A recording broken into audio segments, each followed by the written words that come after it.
లేదేమో పొద్దున్న లేచినా పడుకో, మధ్యాహ్నం పడుకో. కానీ ఖాళీగా ఉన్నాడు కదా అని చెప్పేసి టీవీ రిమోట్ చేతిలో పెట్టి, మొబైల్ చేతిలో పెట్టి వాడిని ఎడిట్ చేసేసి తర్వాత మళ్ళీ నెక్స్ట్ పంపిస్తున్నారు. చూడండి, ఫస్ట్ ఇయర్ బుద్ధిమంతుడిగా ఫస్ట్ ఇయర్ చదివాడండి ఇంజనీరింగ్, బుద్ధిమంతుడిలాగా సెలవులో వచ్చాడండి. ఈయన ఎడిట్ చేసేసారు. పేరెంట్సే చేసేస్తున్నారులేండి, ఎవరో చేయరు, పేరెంట్సే చేస్తారు.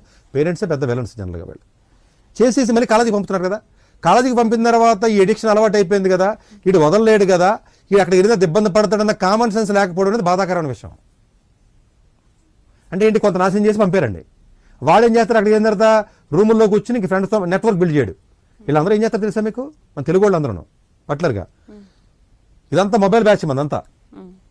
ఎవరితోనూ మాట్లాడరు కాలేజీలో, ప్రొఫెసర్తో మాట్లాడరు, సీనియర్తో మాట్లాడరు, నెట్వర్క్ బిల్డ్ చేయరు. నార్త్ ఇండియన్స్ అనుకోండి అలా కాదు, వాళ్ళు ప్రొఫెసర్తో మాట్లాడతారు, నెట్వర్క్ బిల్డ్ చేస్తారు, ఏం జరుగుతుందో తెలుసుకుంటారు, మొత్తం కనెక్షన్స్ బిల్డ్ చేసుకుంటూ వెళ్తారు.